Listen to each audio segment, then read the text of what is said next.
तो कैसे हैं आप? जय श्री राम, हर हर महादेव, जय खाटू श्याम। ठीक है। तो आज अगर तो जो चैप्टर करने हैं उस चैप्टर का नाम है हेरिडिटी। पहले इसका नाम हेरिडिटी एंड इवोल्यूशन था। इवोल्यूशन वाला पार्ट भी था पर अब इवोल्यूशन वाला पार्ट कर गया है। अब बस वो 12th में बचा है। ठीक है। दूसरी बात, ये आखिरी चैप्टर है 10th की बायोलॉजी का। ठीक है। बाकी सभी चैप्टर हो गए। आपका लाइफ प्रोसेस हो गया, कंट्रोल एंड कोऑर्डिनेशन हो गया। फिर आपका आर एनवायरमेंट भी हो गया, आउटडोर ऑर्गेनिज्म रिप्रोड्यूस भी हो गया है। इन सभी के लिंक डिस्क्रिप्शन में मिल जाएंगे। आगे बढ़ते हैं। आज अगर तो जो चैप्टर करना है वो हेरिडिटी करना है। पर उससे पहले जैसे हर चैप्टर की एक भूमिका बांधी जाती है वैसे इसकी भी बांधी जाएगी। पहले ये समझो, क्या ह्यूमन कुत्ते जैसे दिखते हैं? आंसर है नहीं। ह्यूमन में बहुत सी कैटेगरी है जो कुत्ते से अलग है। ह्यूमन में बहुत से कैटेगरी नहीं, सॉरी, कैरेक्टरिस्टिक है। ये पूरा ही ह्यूमन जो है वो गाय से अलग है। बहुत हद तक, हाँ कि ना? ये सर बहुत ज्यादा अलग है। तो ऐसा कैसे होता है कि ह्यूमन का जो बच्चा होता है वो ह्यूमन जैसे होता है और गाय का बच्चा गाय जैसे होता है? उसे सिंगल जाइगोट तो पता कैसे चलता है कि उसे ऐसे ऐसे स्ट्रक्चर्स बनाने हैं ताकि वो ह्यूमन जैसे दिखे, हाँ कि ना? और फिर ह्यूमन जैसे दिखे उसके साथ साथ वो अपने माता पिता, अपने दादी, अम्मा, ताते, अपने दादाजी या अपने चाचा, अपनी दादे हैं, ताऊ, ऐसा दिखे। से तो सिमिलर है। ऐसा क्यों? ऐसा इसलिए होता है क्योंकि हमारे अंदर कुछ ऐसी चीजें होंगी ना जो बता रही हैं, जो गाइड कर रही हैं कि कैसे स्ट्रक्चर्स बनने चाहिए। जैसे एक बच्चा होता है तो उसकी बोलते थे आंखें जो हैं, आंखों का जो अरेंजमेंट स्ट्रक्चर है वो उसके पापा जैसा है, उसकी माँ जैसा है, उसकी जो तोती है वो उसकी दादी जैसी है, दादा जैसी है। तो ये जो सिमिलैरिटी मिल रही है, ये जो सिमिलैरिटी मिल रही है, ये कैसे आ रही है? ये कैसे आ रही है? तो ये जो सिमिलैरिटी आ रही है मतलब कोई ना कोई चीज हमारी बॉडी में है, कोई ना कोई चीज हमारे सेल में है जो बता रही है कि कैसे चीजें होनी चाहिए। और वही चीज कहलाती है जेनेटिक मटेरियल। वही चीज क्या कहलाती है? Genetic material. वही चीज क्या कहलाती है? Genetic material. क्या कहलाती है? जेनेटिक मटेरियल कहलाती है। जेनेटिक मटेरियल कहलाती है। तो जेनेटिक मटेरियल क्या होता है? जेनेटिक मटेरियल जो है एक प्रकार से ताकते हैं, वो रहता है, सब्सटेंस रहता है जो आपके सेल के न्यूक्लियस में रहता है। ह्यूमन में डीएनए होता है, एनिमल्स में ये डीएनए होता है, प्लांट्स में ये डीएनए होता है, बैक्टीरिया में ये डीएनए होता है। मतलब मोस्टली ऑर्गेनिज्म में जेनेटिक मटेरियल डीएनए ही होता है। और कुछ में आरएनए रहते हैं, कुछ में जैसे वायरस हो गया उनमें आरएनए रहता है। तो ह्यूमंस का जेनेटिक मटेरियल है डीएनए। तो जेनेटिक मटेरियल फादर और मदर से देते हैं, हम में आ रहा होगा, जाइगोट में आ रहा होगा, तभी तो पता चल रहा है कि जाइगोट को कैसे स्ट्रक्चर बनाना है। तो जो हाउ ऑर्गेनिज्म रिप्रोड्यूस वाले चैप्टर में जो हम लोग ने स्पर्म और ओवम का फ्यूजन देखा था, मतलब स्पर्म में फादर की तरफ के जेनेटिक मटेरियल रहेगा और ओवम में मदर की तरफ का जेनेटिक मटेरियल रहेगा, हाँ कि ना? वरना जाइगोट में जेनेटिक मटेरियल आएगा कहाँ से, हाँ कि ना? Yes sir. इसीलिए जो हमारा जेनेटिक मटेरियल है उसमें आधा भाग फादर का रहता है, आधा भाग मदर का रहता है। ऐसा नहीं थी सिर्फ फादर का ही जेनेटिक मटेरियल है, जीन्स है हमारे अंदर, या सिर्फ मदर के ही जीन्स हैं, हाँ कि ना? Yes sir. तो असल में चीजें क्या ट्रांसफर हो रही है समझना। असल में जो चीज हम फादर या मदर से हमें ट्रांसफर हो रही है वो है क्या? जेनेटिक मटेरियल, जीन्स, हाँ कि ना? जेनेटिक मटेरियल ट्रांसफर हो रहा है। और जेनेटिक मटेरियल हमारी बॉडी में सब चीजों को गवर्न करता है। जेनेटिक मटेरियल हमारी बॉडी में सब चीजों को गवर्न करता है। तो डीएनए के बारे में आपको थोड़ा बहुत तो पता ही होगा कि ये डबल स्ट्रैंडेड होता है, मतलब इसमें ऐसे दो स्ट्रैंड रहती है, हाँ कि ना? हाँ कि ना? और ये दोनों स्ट्रैंड किससे जुड़े रहती है? ऐसे बीच में हाइड्रोजन बॉन्ड, यानी इतना तब बॉन्ड होता है केमिकल बॉन्ड, उससे जुड़े रहती है, हाँ कि ना? उससे जुड़े रहती हैं, हाँ कि ना? ये सर जुड़े रहती हैं आपस में, हाँ कि ना? तो ये जेनेटिक मटेरियल होता है। अब जेनेटिक मटेरियल में क्या होना चाहिए? इंफॉर्मेशन होना चाहिए जो बता सके कि कौन सी चीज, कौन सा जो हमारे हाथ कैसे बनने, हमारी नाक कैसे बननी, हमारे आंखें कैसे बनने, हमारे में बाल जो आएंगे हमारे शरीर में, हमारे मुंह पे, हमारे सिर पे, उनका पैटर्न कैसा होना चाहिए, हाँ कि ना? तो वो हमारा डीएनए जेनेटिक मटेरियल डिसाइड करेगा। तो इसमें इंफॉर्मेशन कंटेन होनी चाहिए।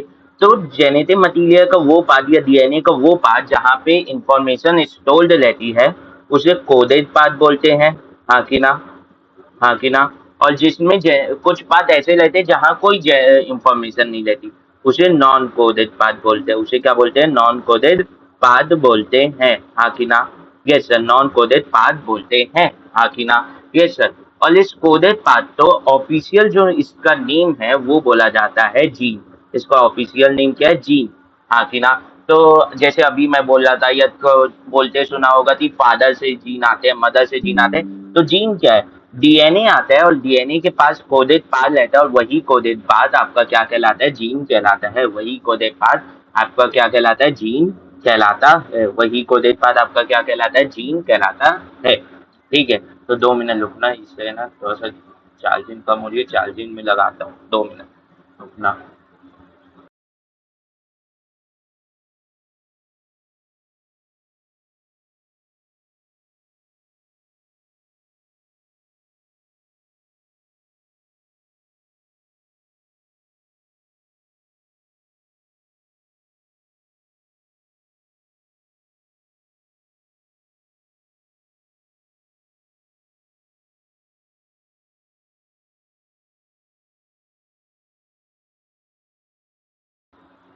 ठीक है, तो लगा दिया। ठीक है, अब मेरी बात सुनो, अब मेरी बात सुनो।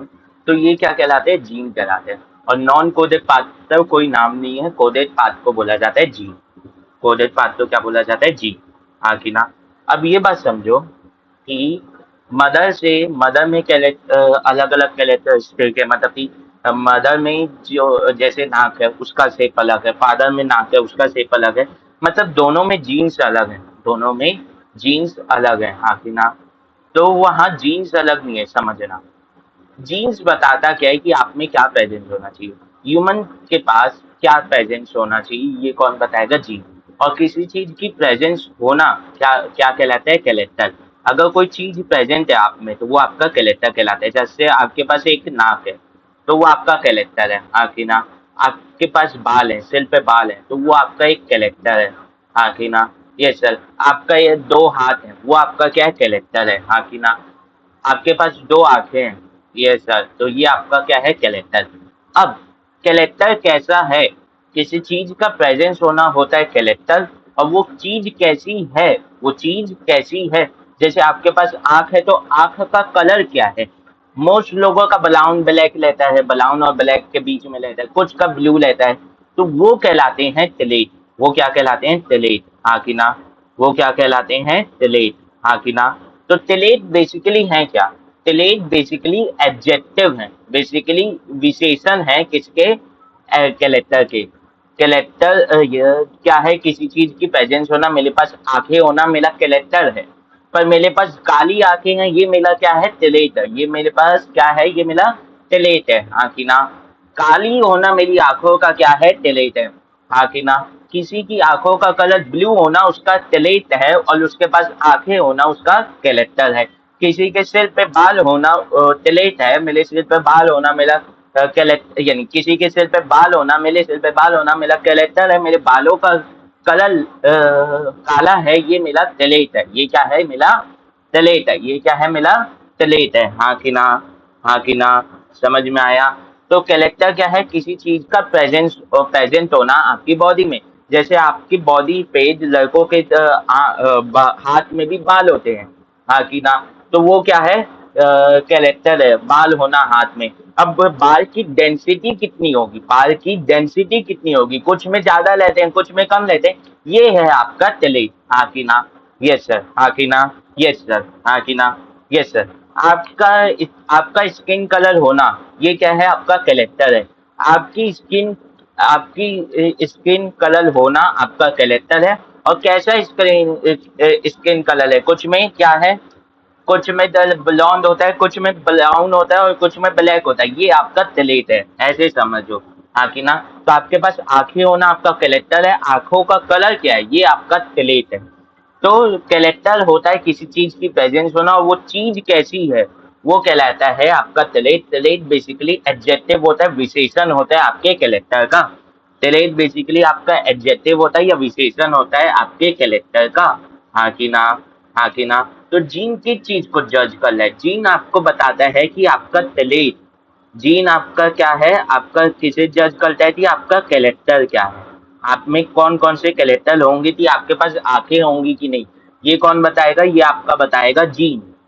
और जीन जो, अगर जीन कैरेक्टर बताना है तो जीन के अलग अलग फॉर्म होंगे जो इस कैरेक्टर को बताएंगे यार कि ये कैरेक्टर है तो ये काला होना चाहिए, ये ब्लू होना चाहिए। जीन का एक फॉर्म होगा जो फादर से आया, वो बताएगा कि यार इसके सिर पे जो बाल हैं वो ब्लैक होने चाहिए। मदर से आया, वो बोलेगा कि इसके सिर पे जो बाल हैं वो तो ब्राउन होना चाहिए। तो ये जो जीन के दो फॉर्म है जो एक ही कैरेक्टर को बता रहे हैं, तो ये दो फॉर्म किसे रिप्रेजेंट कर रहे हैं, ये एक एक टेलेट को रिप्रेजेंट कर रहे हैं, ये एक एक टेलेट को रिप्रेजेंट कर रहे हैं, हाँ कि ना।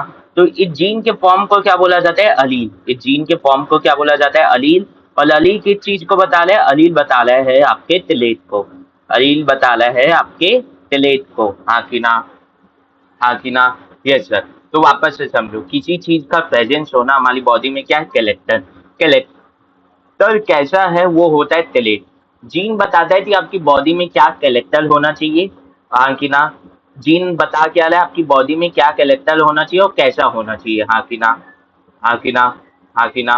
तो जीन एक जीन बोलेगा कि काला होना चाहिए, एक जीन बोलेगा कि काली आंख होनी चाहिए, एक बोलेगा ब्लू आंख होनी चाहिए, हाँ कि ना। तो दोनों क्या बता ले, आंख होनी चाहिए, टेलेट बता ले, हाँ कि ना। उनका छोटा सा सेगमेंट, उनका अलग अलग फॉर्म है, हाँ कि ना। एक बोल रहा है ब्लू आइस होनी चाहिए, एक होनी है ब्लैक आइस होनी चाहिए। तो ये क्या है, ये अलील है, ये क्या है, ये अलील है, हाँ कि ना। तो कैरेक्टर और टेलेट, जीन और अलील के बीच में डाउट हमेशा रहता है, ये बता देते हैं ninth class 11, ninth class 12, ninth class 10 में सही से क्लियर होता है। तो मैंने बता दिया कैरेक्टर क्या है, किसी चीज की प्रेजेंस होना, टेलेट क्या है, वो चीज कैसी है। जीन आपके कैरेक्टर को बताते हैं ना कि टेलेट, तो अलील जो है वो आपके टेलेट को बताता है ना कि कैरेक्टर को, हाँ कि ना।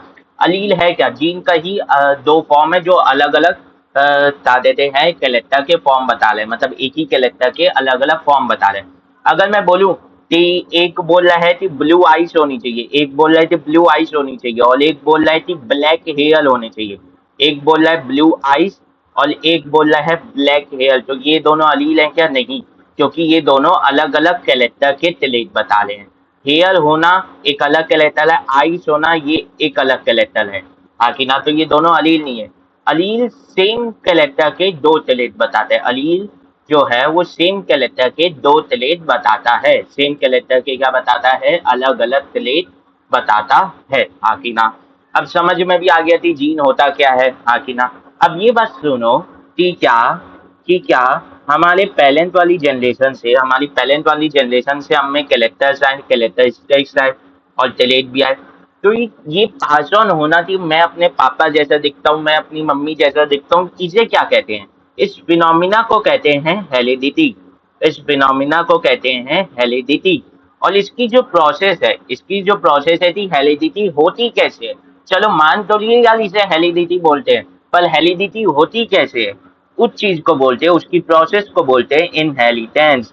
इनहेरिटेंस। तो हेलिडिटी और इनहेरिटेंस के बीच में बहुत ज्यादा प्रॉब्लम रहती है कि हेलिडिटी क्या होता है, इनहेरिटेंस क्या होता है। तो वो भी बता दिए कि हेलिडिटी होता है आपके पेरेंट्स से आप में कैरेक्टर आना, और आपका वो क्या होता है बता देते हैं बेसिकली।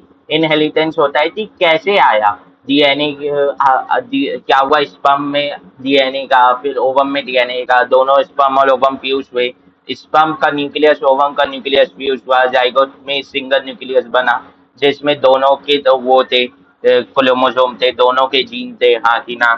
समझ में आया, समझ में आया। ये होता है आपका इनहेरिटेंस, हाँ कि ना।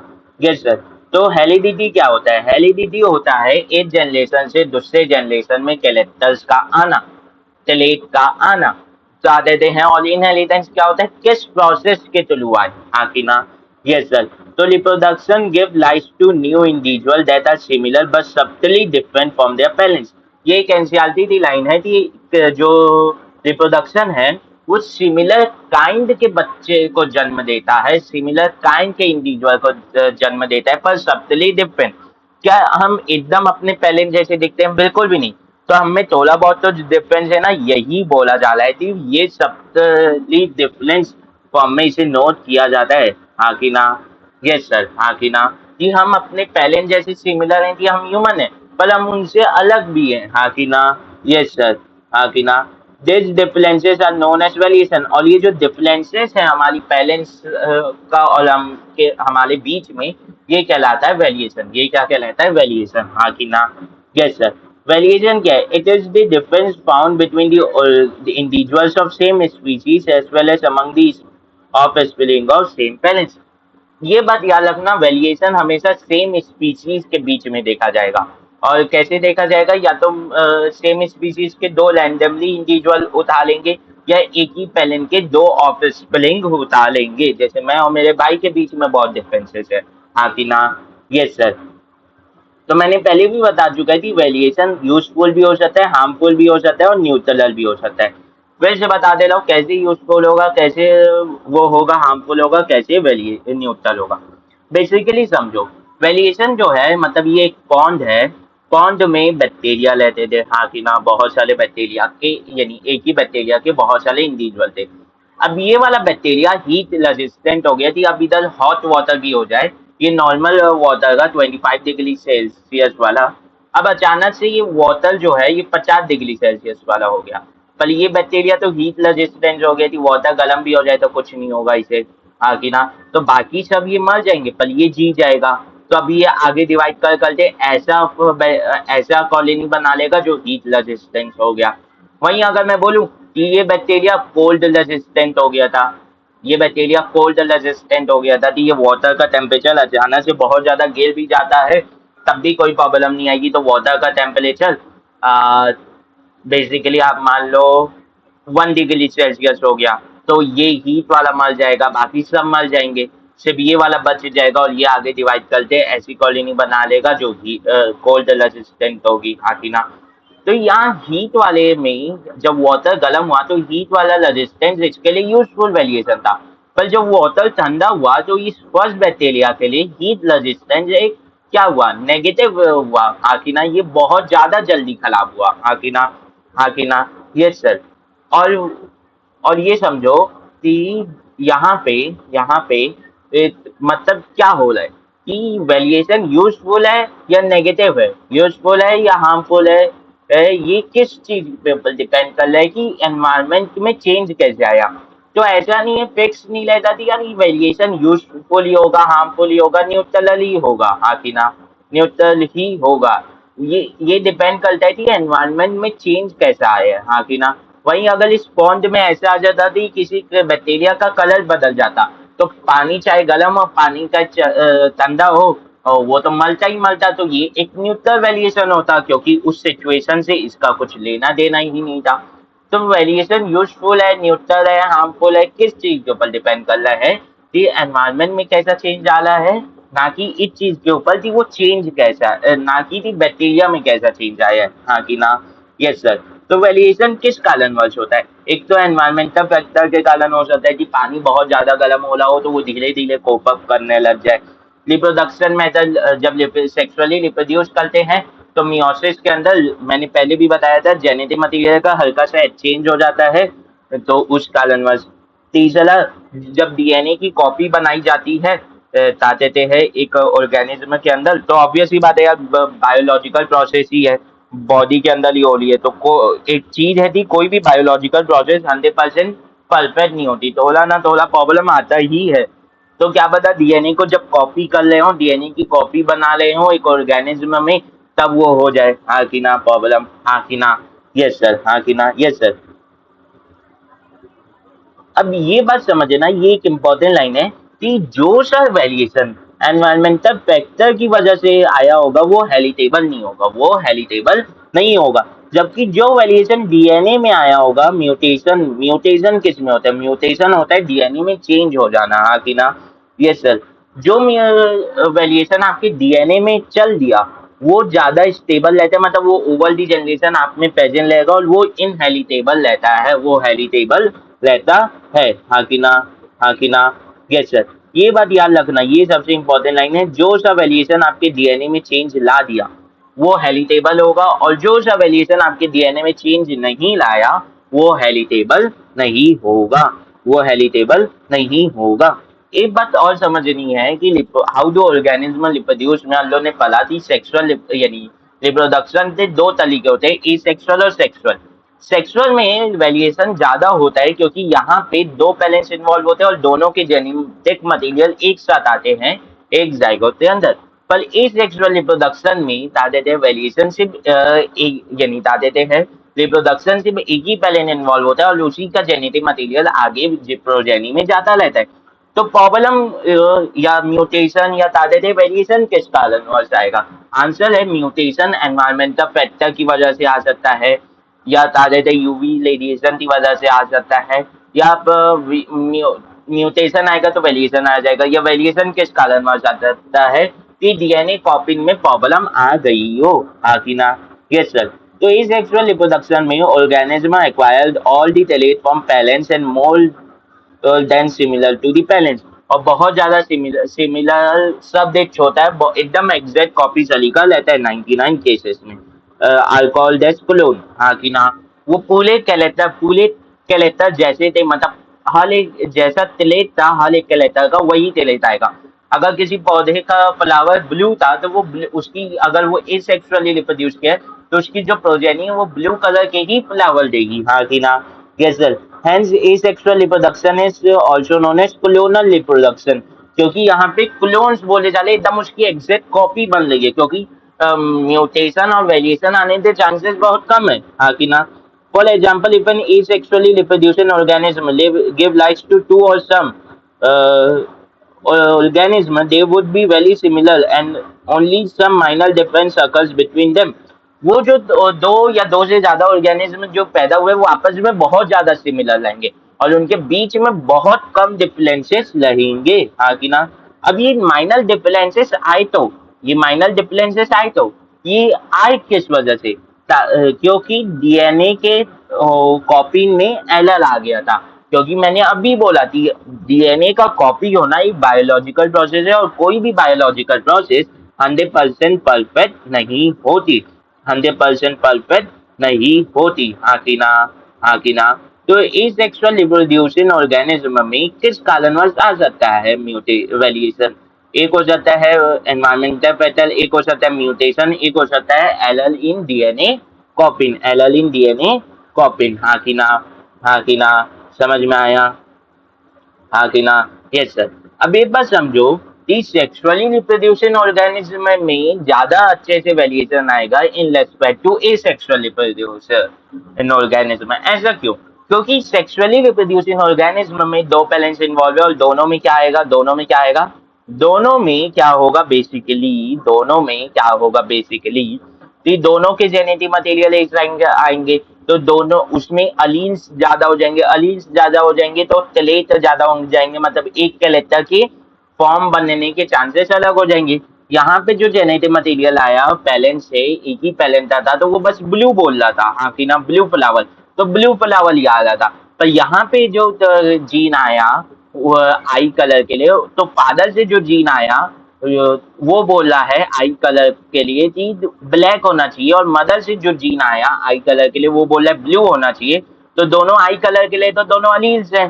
हाँ कि ना? पर क्या एक ही कैरेक्टर के ज्यादा तिलेट नहीं बता दिए, ब्लैक एंड ब्लू? हाँ कि ना?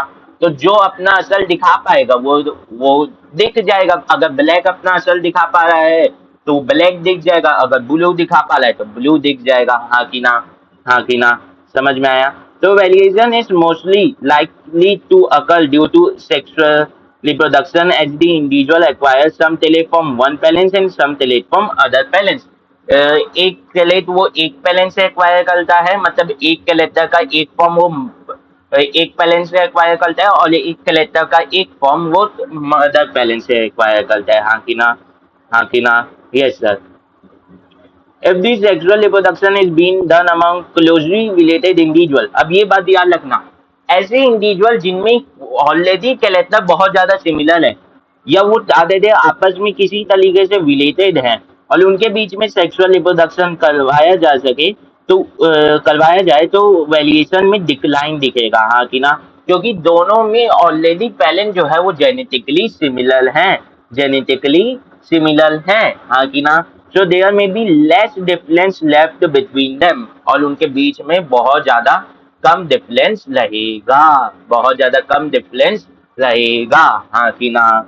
हाँ कि ना? Yes sir. अब वेरिएशन और की सिग्निफिकेंस और एडवांटेज और इम्पोर्टेंस तो लोग पिछले हाउ डू ऑर्गेनिज्म रिप्रोड्यूस वाले चैप्टर में भी पढ़ चुके हैं, पिछले chapter how do organism reproduce वाले चैप्टर में भी पढ़ चुके हैं। पहला क्या है, इट प्रोवाइड्स एन ऑर्गेनिज्म बेहतर adaptation to adverse environmental condition, हाँ कि ना। Provide raw material for evolution.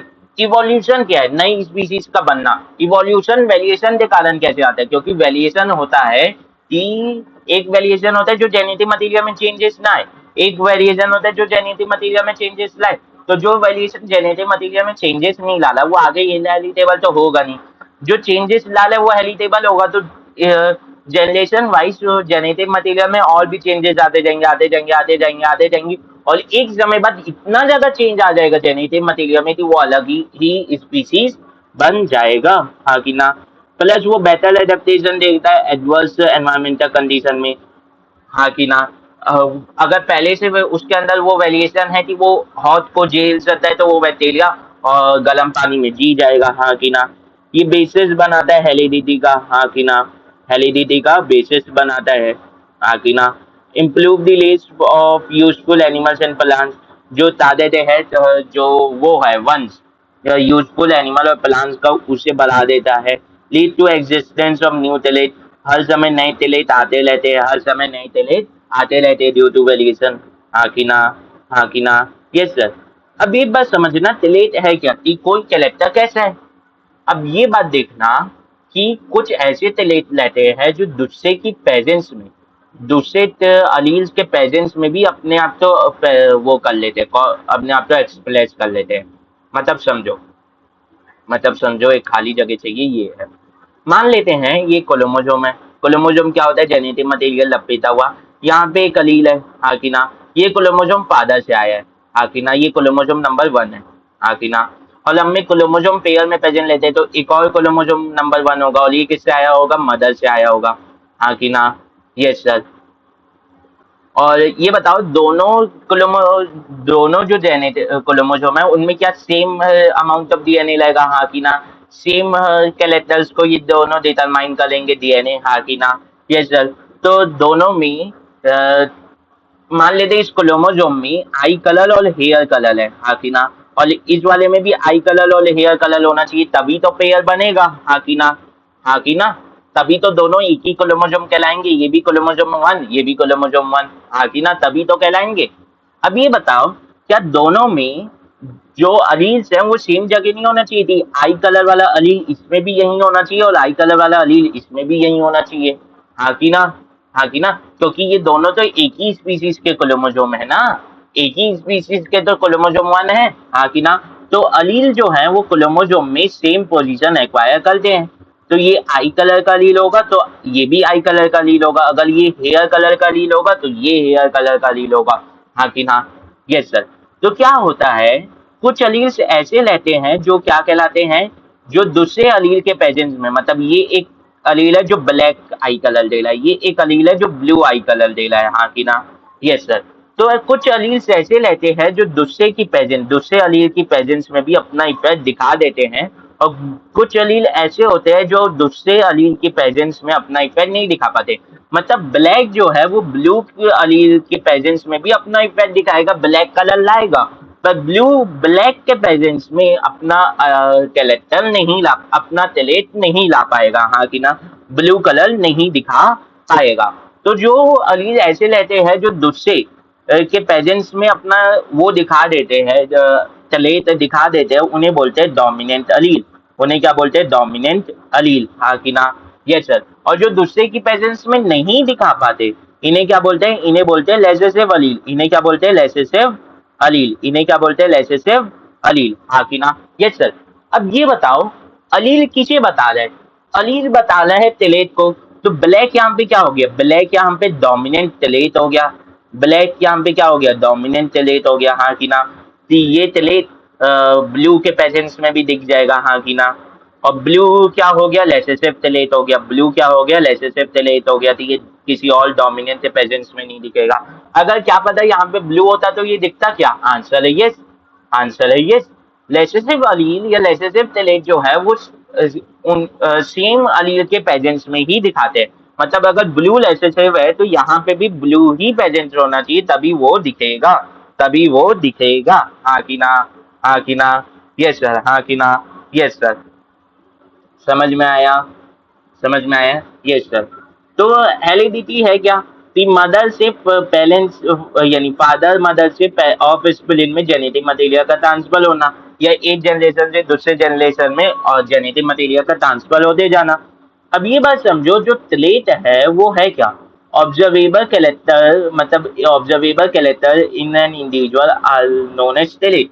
ये जो लाइन है ये बहुत ज्यादा कंफ्यूज करती थी। ऑब्जर्वेबल कैरेक्टर मतलब क्या नॉन ऑब्जर्वेबल कैरेक्टर भी होते हैं क्या? अरे बेसिकली समझो, कैरेक्टर क्या है? किसी चीज की प्रेजेंस होना, और वो चीज कैसी प्रेजेंट है ये होता है आप में तले। बस इतनी सी बात समझो, हाँ कि ना? कि कोई कैरेक्टर कैसा है वो होता है तले। आप में, आपके पास आई होना, आपके पास आई कलर होना, ये आपका कैरेक्टर है। और आई कलर कैसा है ये है आपका तले। तो जो आई कलर दिखेगा वही ऑब्जर्व होगा, हाँ कि ना? इसीलिए ऑब्जर्वेबल कैरेक्टर को तलेट बोल दिया जाता है, हाँ कि ना? Yes sir. अब जो तलेट है वो कुछ इनहेरिटेड लेते हैं और कुछ एक्वायर्ड लेते हैं। जैसे मेरे पिताजी का जो आई कलर है वो ब्राउन है, तो मेरे में भी ब्राउन आ गया, हाँ कि ना? ऐसा हो सकता है। तो ये क्या होगा? इनहेरिटेड। वहीं दादे थे, कोई इंसान है उसका हाथ कट गया, तो क्या उसके बच्चे का भी हाथ कटा हुआ रहेगा? नहीं। तो ये क्या हो गया? एक्वायर्ड टैलेंट, हाँ कि ना?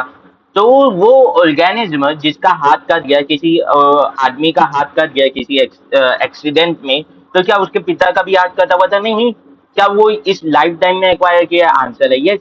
क्या ये टैलेंट उसके बच्चे में जाएगा हाथ कटा होना? नहीं। तो ये क्या है? वो उसके लाइफ टाइम में एक्वायर किया। इनहेरिट क्या हुए? जो जेनेटिक मटेरियल में चेंजेस लाए। जो चीज जेनेटिक मटेरियल में रिकॉर्ड हो जाएगी, जीन में रिकॉर्ड हो जाएगी, वो क्या होगी? वो इनहेरिट होगी। और जो रिकॉर्ड नहीं होगी वो एक्वायर्ड रहेगी, हाँ कि ना? Yes sir. ये कैसे पता चला? बेसिकली समझो कि एक एक्सपेरिमेंट किया गया था जिसमें माउस की पूछे काट दी जा रही थी, और इन्हें रिप्रोड्यूस करवाया जा रहा था, तो इनकी बच्चों की पूछे आ रही थी, हाँ कि ना? फिर इनकी बच्चों की भी पूछे काट दी जा रही थी और इन्हें रिप्रोड्यूस करवाया जा रहा था, तो इनके भी बच्चों की पूछे आ रही थी। तो पता चला कि अगर कोई अगर कोई चीज जेनेटिक मटेरियल में चेंज नहीं ला पाती है, जेनेटिक मटेरियल में रिकॉर्ड नहीं हो पाती है, तो वो इनहेरिट नहीं होगी। और ऐसे टैलेंट को क्या बोलेंगे? Acquired talent. ऐसे टैलेंट को क्या बोलेंगे? Acquired talent. तो टैलेंट इनहेरिटेड फ्रॉम हिज और हर पेरेंट्स, हाँ कि ना? इनहेरिटेड टैलेंट होता है। जबकि एक्वायर्ड टैलेंट क्या होता है? Talent an organism acquire from during its life span and are not inherited to the, बता देते हैं, नेक्स्ट जनरेशन। ये जो टैलेंट है ये उसकी नेक्स्ट जनरेशन में पास ऑन नहीं होते, पास ऑन नहीं होते। तो एक्वायर्ड टैलेंट और इनहेरिटेड टैलेंट में समझ आ गया। अब इनहेरिटेड टैलेंट में एक सिंपल सी हिंदी की लाइन है। इसका मतलब ये कि अगर किसी ऑर्गेनिज्म को कोई टैलेंट अपने माता पिता या अपने पेरेंट्स से मिला है, तो वो टैलेंट उसे ऑर्गेनिज्म, वो टैलेंट उस ऑर्गेनिज्म के लिए इनहेरिटेड टैलेंट है। मतलब यहाँ पे क्या बोला है? इसका मतलब ये है कि अगर किसी ऑर्गेनिज्म को कोई टैलेंट अपने पेरेंट्स से मिला है, तो वो टैलेंट उस ऑर्गेनिज्म के लिए इनहेरिटेड टैलेंट है, हाँ कि ना? Yes sir. अब टैलेंट का सिंपल मतलब होता है कि एक कैरेक्टर कैसा है, मतलब टैलेंट कैरेक्टर का एडजेक्टिव है। देखो एकदम सिंपल सी लाइनिंग कर लो तो लिख दियो मस्त, हाँ कि ना? ये सर। ये बुक में नहीं मिलेंगी, ये तो ये समझने की बात है। ये तो बोल देते थे ये कॉमन सेंस है, पर समझ में नहीं आता है लोगों को, ठीक है, बच्चों को। ठीक है, तो ये मैं यहाँ पे लिख दिया हूँ और सही है, ठीक है। ये नोट्स टेलीग्राम में मिल जाएंगे, बताते थे टेलीग्राम में T.me जीत एक्सप्रेस दाना मिल जाएगा, ठीक है। या सिर्फ टेलीग्राम में जीत एक्सप्रेस सर्च कर लेना, जो चैनल का लोगो है वही लोगो उसका भी लगा हुआ है, मिल जाएगा, ठीक है। तो व्हाट इज जेनेटिक्स? जेनेटिक्स है क्या? जेनेटिक्स एक ब्रांच है बायोलॉजी थी जिसमें हम लोग हेरिडिटी और इनहेरिटेंस की स्टडी करते हैं, हाँ कि ना? Yes sir. और ये टर्म जो जेनेटिक्स है ये किसके द्वारा दिया गया था? ये विलियम बेसमेंट के द्वारा दिया गया था 1907 में। अब ये बात याद रखना, ये टर्म विलियम बेसमेंट के द्वारा तो 1907 में दे दिया गया था, पर इसके ऊपर स्टडी बहुत पहले से की जा रही थी, और जो गीगोर मेंडल है उसे फादर ऑफ क्या देते हैं जेनेटिक्स बोला जाता है, इसे फादर ऑफ जेनेटिक्स बोला जाता है, इसे फादर ऑफ जेनेटिक्स बोला जाता है। हाँ कि ना? यस सर, हाँ कि ना? यस सर, वेस्टर्न साइंस के हिसाब से फादर ऑफ जेनेटिक्स कौन है? गीगोर मेंडल। हाँ कि ना? यस सर, हाँ कि ना? यस सर, आगे बढ़ते हैं, आगे बढ़ते हैं, आगे बढ़ते हैं। अब delete terms to know before studying Mendel experiment. जो ग्रीगोर मेंडल है उसने बहुत से एक्सपेरिमेंट किए थे इनहेरिटेंस को समझने थे, समझाने के लिए।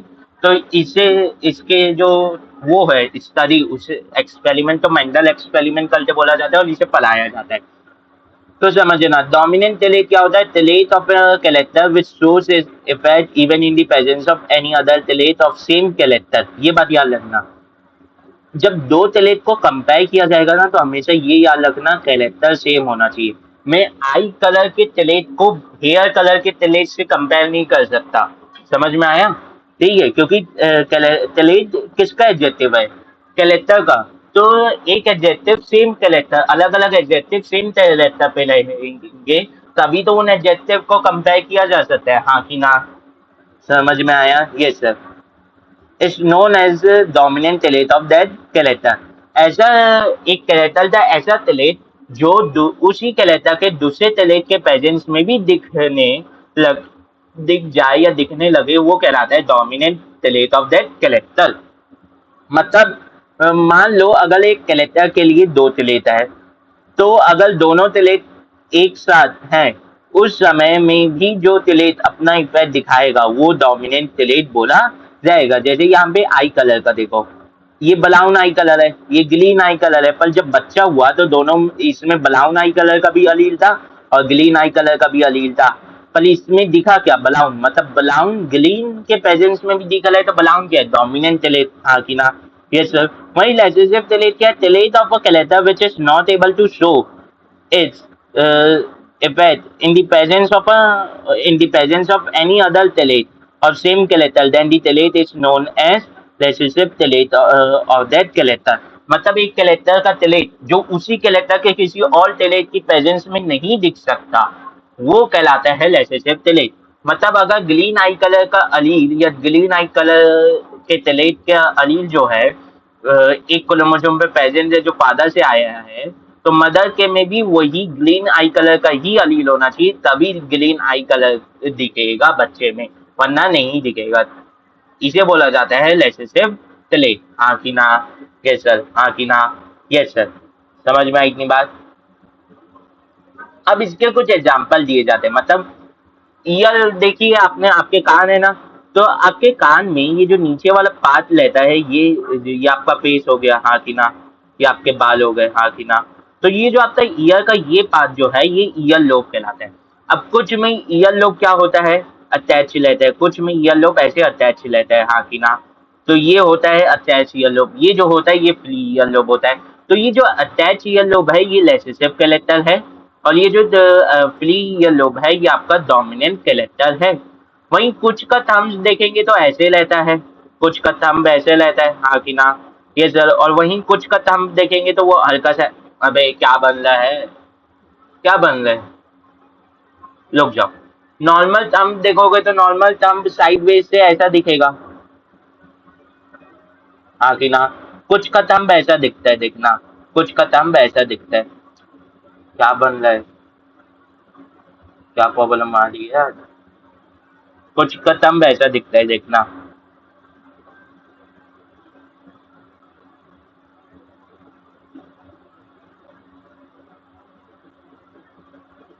इसे बोलते हैं हिस्टिकल स्तंभ। इसे क्या बोलते हैं? हिस्टिकल स्तंभ। हाँ कि ना? तो यहाँ पे बेंडिंग ज्यादा है इससे, तो ये क्या है? ये रेसेसिव टेलेट है, और ये क्या है? डोमिनेंट टेलेट है। ये क्या है? डोमिनेंट टेलेट है। हाँ कि ना? ये सर, ये क्या है? डोमिनेंट टेलेट है। जैसे मेरे लेफ्ट हैंड का जो थंब है वो हिस्टिकल थंब है, पर राइट हैंड का थंब जो है वो नॉर्मल थंब है। हाँ कि ना? ये सर, हाँ कि ना? ये सर। अब जीनोटाइप क्या होता है? कि एक ऑर्गेनिज्म का जेनेटिक रिप्रेजेंटेशन आपका क्या कहते हैं? जीनोटाइप कहलाता है। मतलब एक कलेक्टर ले लिया मैंने आई कलर, अब मेरे अंदर जो है हर सेल में जेनेटिक मटेरियल को सेम होगा, हाँ कि ना? Yes sir. तभी तो पूरा ऑर्गेनिज्म बना हूं मैं। सभी सेल्स जो है वो सिर्फ एक ही जाइगोट से ही बने हुए, सिंगल सेल जाइगोट से, और वो ही डिवाइड कर करके सभी सेल्स बनाए हैं। तो सब में जेनेटिक मटेरियल सेम होगा, हाँ कि ना? चाहे वो काम अलग अलग करे पर सेम होगा, हाँ कि ना? Yes sir. तो मेरे जेनेटिक मटेरियल में जो मेरा कैरेक्टर है, जो मेरा कैरेक्टर है आई कलर, आई कलर, आई कलर जो मेरा कैरेक्टर है, इसका जब मैं जेनेटिक रिप्रेजेंटेशन करूंगा तो क्या करूंगा? ब्राउन आइज और ब्राउन आइज। तो यहाँ पे ये क्या दिखा रहा है? ये मेरे ब्राउन आई का एक अलील दिखा रहा है, ये मेरे ब्राउन आई का एक तादाद है वो दिखा रहा है, अलील दिखा रहा है, हाँ कि ना? क्या मैं ये बोल सकता हूँ मैं अपने टेलेट का जेनेटिक रिप्रेजेंटेशन कर रहा हूँ? आंसर है यस, आंसर है यस। तो ये कहलाता है जीनोटाइप। फिनोटाइप क्या होता है कि मेरा टेलेट फिजिकल टर्म्स में कैसा दिख रहा है। जब मैं जेनेटिक मटेरियल के टर्म्स में बात करूँ तब वो कहलाता है जीनोटाइप। वहीं अगर मैं बोलूँ कि बाहर से मेरी आई ब्राउन दिख रही है पर अंदर मेरे में ब्लू भी हो सकता है, जैसे ये ब्लैक हो गया और ये ब्लू हो गया, हाँ कि ना? हाँ कि ना? Yes sir. तो ब्लू ये मेरा क्या होगा? Genetic representation. बस बाहर से क्या दिखेगा? ब्लैक ही दिखेगा। तो ये होगा मेरा फिनोटाइप, ये होगा मेरा फिनोटाइप। जब मैं फिजिकल एक्सप्रेशन देखूँ एक कैरेक्टर या टेलेट का, वो कहलाता है फिनोटाइप, हाँ कि ना? वो कहलाता है फिनोटाइप। अब ये बात याद रखना, जब जीनोटाइप लिखा जाता है तो डोमिनेंट टेलेट को कैपिटल लेटर में लिखा जाता है। किस में लिखा जाता है? कैपिटल लेटर में। जैसे मैंने अभी ब्लैक आई के लिए कैपिटल बी लिखा, पर इस ब्लू आई जो वो है रिलेशनशिप टेलेट, उसके लिए क्या लिखा है? स्मॉल बी लिखा। उसमें क्या लिखा है? स्मॉल बी लिखा, हाँ कि ना? उसे कैपिटल में नहीं लिखा, हाँ कि ना? Yes sir. अब ये बात समझना, इतनी बात समझ में आई? Yes sir.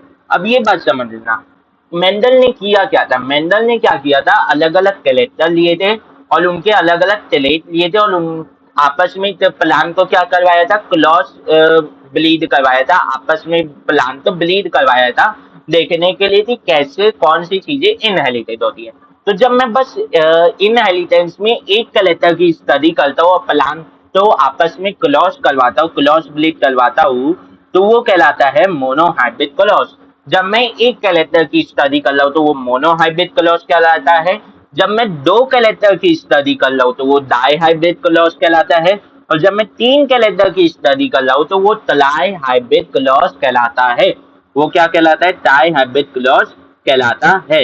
जब मैं एक कैरेक्टर की स्टडी कर रहा हूँ तो वो मोनोहाइब्रिड, जब दो कैरेक्टर की स्टडी कर रहा हूँ तो वो डाई हाइब्रिड, और जब तीन कैरेक्टर की स्टडी कर रहा हूँ तो वो क्या कहलाता है? ट्राई हाइब्रिड क्लॉज कहलाता है। ट्राई हाइब्रिड क्लॉज कहलाता है, हाँ कि ना?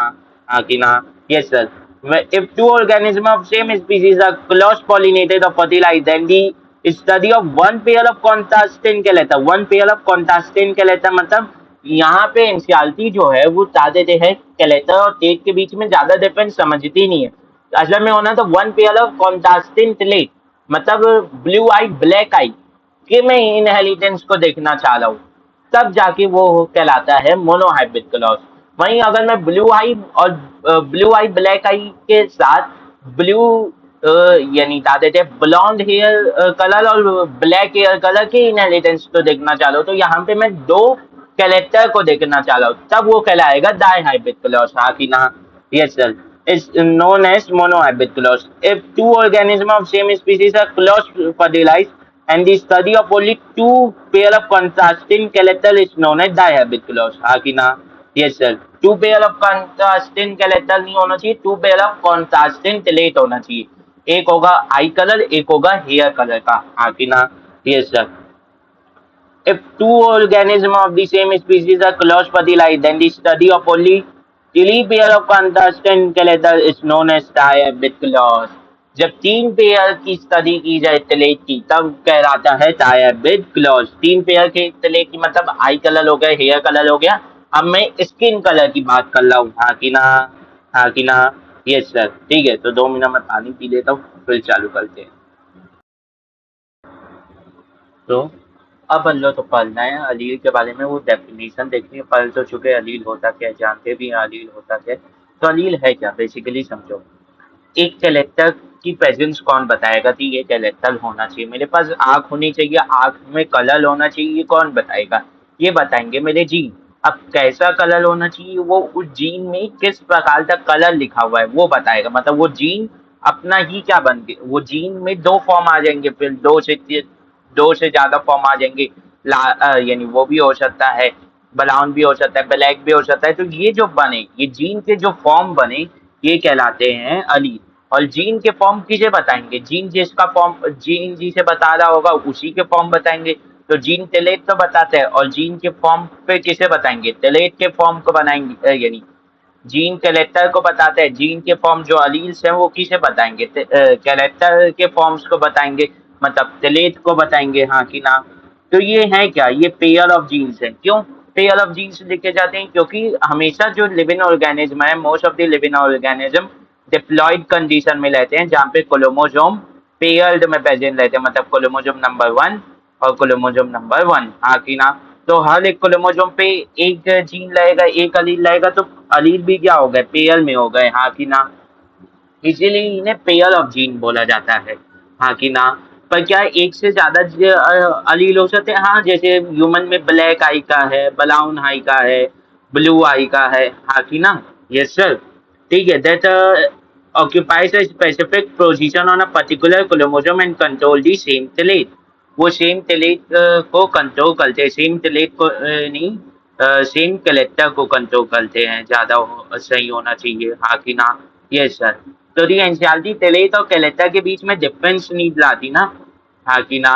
Yes sir. दूसरी बात, एक बात समझना कि specific location on a particular chromosome क्यों?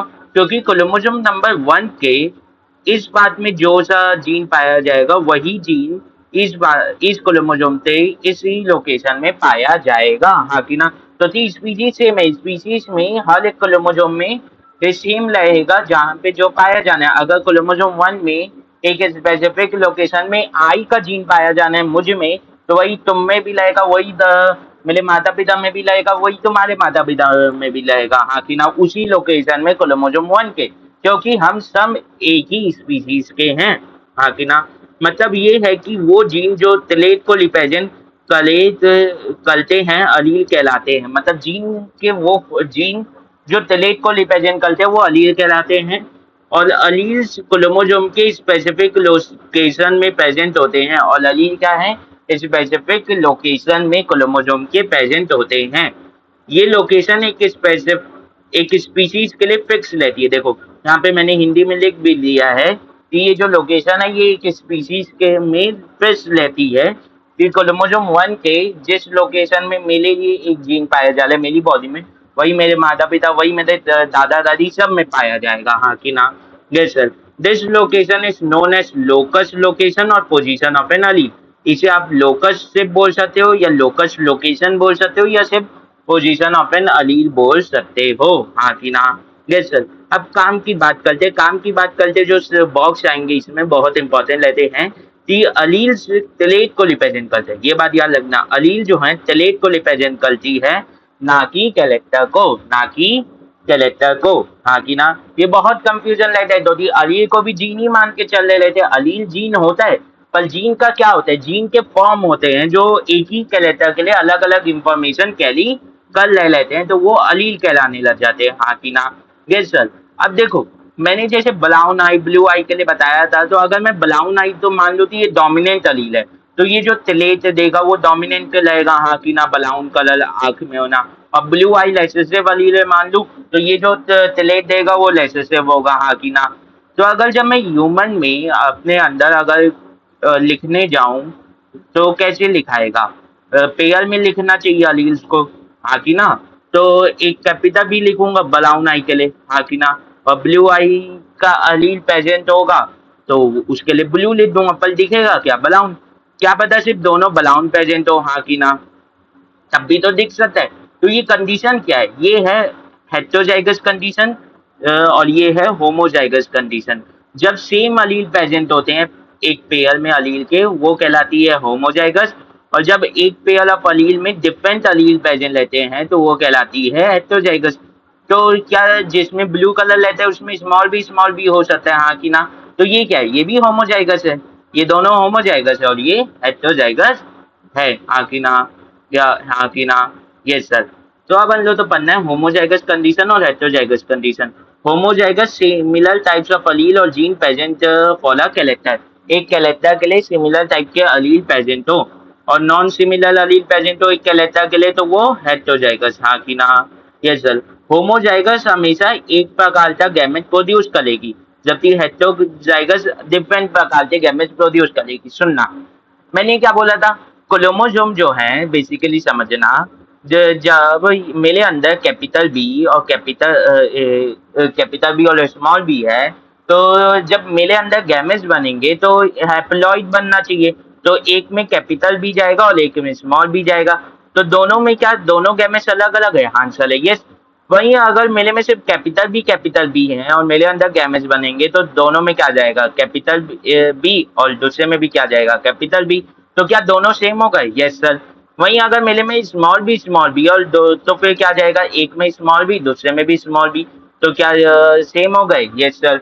तो इसका मतलब ये लाइन ये बोलना चाहिए कि हेटेरोजाइगस से आपके अलग अलग गैमेट्स बनेंगे और होमोजाइगस से आप में सिमिलर टाइप ऑफ गैमेट्स बनेंगे, क्योंकि एक जीन के लिए आप में जो जीनोटाइप है वो सेम हो जाएगा। हाँ कि ना? Yes sir. हाँ कि ना? समझ में आया? समझ में आया? ये एक अच्छी लाइन है और इम्पोर्टेंट लाइन है। हाँ कि ना? समझ में आई इतनी बात? ये सर समझ में आती है। आगे बढ़ते हैं, हाइब्रिड के बारे में बात करते हैं। हाइब्रिड के बारे में बात करते हैं। हाइब्रिड बेसिकली उस ऑर्गेनिज्म को बोला जाता है जिसमें हेटेरोजाइगस कंडीशन रहती है, जिसमें हेटेरोजाइगस कंडीशन रहती है। और प्योर उस ऑर्गेनिज्म को बोला जाता है जिसमें होमोजाइगस कंडीशन रहती है। एक कैरेक्टर के लिए आपको हाइब्रिड होना है तो आप में उस कैरेक्टर के लिए डिफरेंट एलील प्रेजेंट होने चाहिए पेयर में। और अगर क्या देते हैं, अगर आप तो किसी कैरेक्टर के लिए प्योर होना है तो आप में उस कैरेक्टर का जो पेयर है डिप्लॉयड कंडीशन में, आप में क्या होना चाहिए? उस होमोजाइगस कंडीशन मतलब सेम अलील प्रेजेंट होने चाहिए। हाँ कि ना? Yes sir. डोमिनेंट अलील और रिसेसिव अलील तो समझ गए। Dominant allele allele which is able to show itself or express itself in both homozygous and heterozygous condition is known as dominant allele, and recessive allele which is not able to express itself in heterozygous condition or show with allele which is not able to express itself in heterozygous condition and show its effects only in homozygous condition is known as recessive allele, is known as recessive allele। आज इतना पंपर क्यों हो रहा है यार? ठीक है। अब ये जो है ये तो थोड़ा सा एक ऊपर से समली सलीका है, अगर आप देखना चाहो कि inheritance from previous generation provide both common body design and subtly change in it for the next generation. मतलब समझो, आपके बॉडी डिजाइन अगर आप देखोगे तो आपके पेरेंट्स से सिमिलर है, मतलब एक सिमिलर कॉमन बॉडी डिजाइन है कि ह्यूमन ऐसा दिखना चाहिए, स्केलेट बॉडी लेनी चाहिए, दो हाथ ऐसे लेने चाहिए, नीचे दो पैर, उसके ऊपर एक गला और गले के ऊपर टिकी हुई एक मुंडी। हाँ कि ना? एक कॉमन बॉडी डिजाइन मिल गया। Yes sir. तो आप अपने पेरेंट्स से क्या इनहेरिट किए? आपको इनहेरिटेंस में एक कॉमन बॉडी डिजाइन मिला, पर क्या आपका बॉडी डिजाइन एक कॉमन आपको वो आउटर स्ट्रक्चर का लेआउट तो मिल गया, पर क्या वो पूरा आउटर स्ट्रक्चर सिमिलर है? नहीं। आपके जो नए नक्श हैं, आपके हाथ पे बाल, हाथ के जिस हिसाब से हाथ में ग्लो वोलो बनना है वो सब डिफरेंट है। हाँ कि ना? Yes sir. तो थोड़ा सा सबटली डिफरेंट चेंजेस आए। हाँ कि ना? Yes sir. समझ में आया नेक्स्ट जनरेशन में कि एक ओवरऑल बॉडी का लेआउट सिमिलर रहता है, पर उसमें बहुत से चेंजेस भी मिलते हैं इनहेरिटेंस में। हाँ कि ना? Yes sir. Depending on the nature of variation different individual would have different types of advantages. मैंने बता दिया था कि वेरिएशन जैसे आएगा उस हिसाब से आपको एडवांटेज रहेगा। आप तो अगर करंट चेंज के हिसाब से अगर आप तो में वेरिएशन आए हैं पॉजिटिव, तो आप तो अभी फायदा मिल जाएगा। आप में ऐसा वेरिएशन आए जो अभी के लिए न्यूट्रल है पर फ्यूचर में कोई चेंज आएगा उसके लिए पॉजिटिव होगा, तो आप तो फ्यूचर में मदद मिलेगी, एडवांटेज मिलेगा। आप में अभी कोई ऐसा चेंज आया है जो अभी के लिए हार्मफुल है, तो अभी आपको एडवांटेज डिसएडवांटेज मिलेगा, एडवांटेज नहीं मिलेगा। हाँ कि ना? Yes sir. Acquired traits is not present in reproductive cells. Acquired traits जो आप अपने जिंदगी के दौरान एक्वायर करते हो, जो आपसे जेनेटिक मटेरियल में चेंज नहीं लाते, वो रिप्रोडक्टिव सेल्स मतलब गैमेट्स में प्रेजेंट नहीं होते, क्योंकि एक्वायर्ड टेलेज आपके जीनोम में डिनोट नहीं हुए रहते। An inherited telomerase is present in lipoductive cell, और inherited telomerase आपके lipoductive cell gametes में present होते हैं, हाँ कि ना? Yes sir. Acquired telomerase can change into inherited telomerase, but an inherited telomerase cannot change into acquired telomerase. अब ये जो लाइन है ये बहुत इंपॉर्टेंट लाइन है, इसीलिए इसे मैं इधर लिख के लाया हूँ कि एक एक्वायर्ड टेलेट आपके इनहेरिटेड टेलेट में बदल सकता है, पर कभी भी आपका एक इनहेरिटेड टेलेट एक्वायर्ड टेलेट में नहीं बदलेगा। अगर आप किसी टेलेट को एक्वायर किए हैं तो वो कभी भी ये हो सकता है वो आपके इनहेरिटेड टेलेट में बदल जाए, पर अगर आप कभी भी किसी टेलेट को इनहेरिट किए तो वो कभी भी आपका एक्वायर्ड टेलेट नहीं बनेगा, वो कभी भी आपका एक्वायर्ड टेलेट नहीं बनेगा, हाँ कि ना? Yes sir. अब ग्रिगोर मेंडल को फादर ऑफ जेनेटिक्स बोला जाता है, ठीक? क्यों बोला जाता है? क्योंकि उसने कुछ बेसिक लॉ दिए थे इनहेरिटेंस के बारे में, जो हमें इनहेरिटेंस के बारे में पढ़ने में अभी भी मदद करते हैं और इनहेरिटेंस की स्टडी स्टार्ट करने के लिए बेसिक भी बनाने में मदद किए थे, हाँ कि ना? हाँ कि ना? तो उसने एक्सपेरिमेंट किस पे किया था? उसने एक्सपेरिमेंट पी प्लांट पे किया था। अब ये बताओ, इनहेरिटेंस और हेरिडिटी पढ़ने के लिए आपको पैरेंट की प्रोजेनी देखनी पड़ेगी, हाँ कि ना? हाँ कि ना? आपको एक पैरेंट के बच्चों को देखना पड़ेगा कि उसमें कैसा तलेदाल है। अब आपको ऐसा तो नहीं थी आप एक पैरेंट लिया और उसी के बच्चों को देख के बता दोगे, आपको मल्टीपल उसी फैमिली की जनरेशन देखनी पड़ेगी, हाँ कि ना? और वो भी अपने आंखों के सामने। तो अगर मैं एक ह्यूमन लेता हूँ तो ह्यूमन मान लेते हैं एक पेरेंट अभी रिप्रोड्यूस किए, अगले 1 साल में उनका बच्चा हुआ, बच्चा जो है वो 14-15 साल तक रिप्रोडक्टिवली मच्योर हो जाएगा, पर रिप्रोड्यूस नहीं कर सकता है। 21 साल बाद वो रिप्रोड्यूस करेगा, फिर उसके बच्चे होंगे, फिर वो 21, ऐसे में तो 3 साल जनरेशन में ही इसकी मृत्यु हो जाएगी, हाँ कि ना? तो इसने पी प्लान क्यों लिए? ताकि आपको एक ही साल में 3 से 4 जनरेशन पी प्लान की मिल जाती है, मतलब 1 ईयर में ही आपको 3 से 4 जनरेशन मिल जाती हैं, ये इतना जल्दी रिप्रोड्यूस करते हैं। दूसरी बात, जो ग्रिगोर मेंडल है वो एक चर्च में वो था एम्प्लॉय, एक चर्च में एम्प्लॉय था, हाँ कि ना? Yes sir. तो क्या होता था कि पीछे उसके गार्डन था, गार्डन छोटी सी जगह है, तो उस गार्डन में छोटी सी जगह में अच्छे से ग्लो हो जाए, हाँ कि ना? तो पी प्लांट तो छोटी जगह चाहिए रहती थी ग्लो करने से, ज्यादा बड़ी जगह नहीं चाहिए रहती थी। दूसरी बात, जब आप इनहेरिटेंस को स्टडी करेंगे तो आप उस समय तो इतने ज्यादा एडवांस फीचर्स भी नहीं थे, टेक्निक्स भी नहीं थी, तो आपको ऐसे कैरेक्टरिस्टिक, ऐसे ट्रेट लेने की जरूरत थी जो आपको आसानी से ऑब्जर्व हो जाए नेकेड आई से, हाँ कि ना? तो पी प्लांट में बहुत ही आसानी से ऑब्जर्व होने वाले वो थे, क्या कैरेक्टर्स थे, कौन कैरेक्टर्स थे, हाँ कि ना? हाँ कि ना? यस सर, समझ में आया?